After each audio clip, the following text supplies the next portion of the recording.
విశాఖ భాగస్వామ్య సదస్సు వేదికగా పెట్టుబడుల జాతర మొదలైంది. వివిధ దేశాల నుంచి అధిక సంఖ్యలో పారిశ్రామికవేత్తలు ఇప్పటికే సాగర తీరానికి చేరుకున్నారు.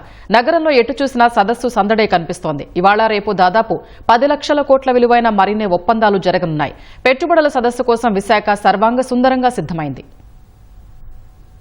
విశాఖ ఏయూ ఇంజనీరింగ్ కళాశాల మైదానంలో భారత పరిశ్రమల సమాఖ్యతో కలిసి రాష్ట్ర ప్రభుత్వం ప్రతిష్టాత్మకంగా నిర్వహిస్తున్న సదస్సును భారత ఉపరాష్ట్రపతి రాధాకృష్ణన్ నేడు ప్రారంభించనున్నారు. దేశ విదేశాల నుంచి 2500 మంది ప్రతినిధులు హాజరు కానున్నారు. భాగస్వామ్య సదస్సుతో రాష్ట్రానికి భారీగా పెట్టుబడులు తరలిరానున్నాయి. ఇప్పటికే 40 దేశాల నుంచి ప్రతినిధులు విశాఖకు చేరుకున్నారు.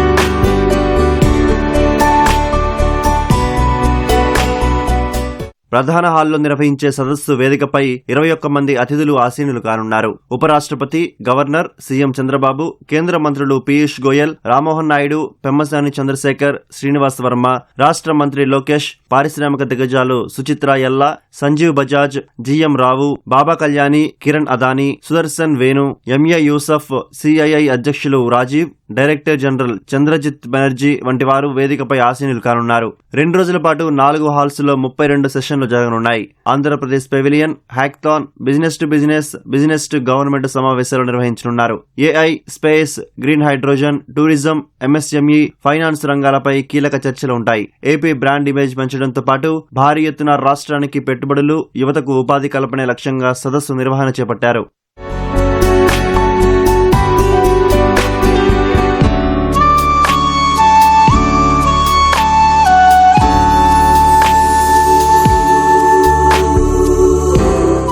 ఏపీ బ్రాండ్ ఇమేజ్ ను ప్రపంచానికి చాటి చెప్పే ప్రక్రియలో భాగంగా దేశ రాజధాని ఢిల్లీ, ముంబై, హైదరాబాద్, చెన్నై, బెంగళూరు, విశాఖపట్నం, విజయవాడ నగరాల్లో పెద్ద ఎత్తున హోర్డింగ్లు ఏర్పాటు చేశారు. వివిధ ప్రసార మాధ్యమాల ద్వారా సిఐఐ సమిట్ పై ఇప్పటికే విస్తృతమైన ప్రచారం చేశారు.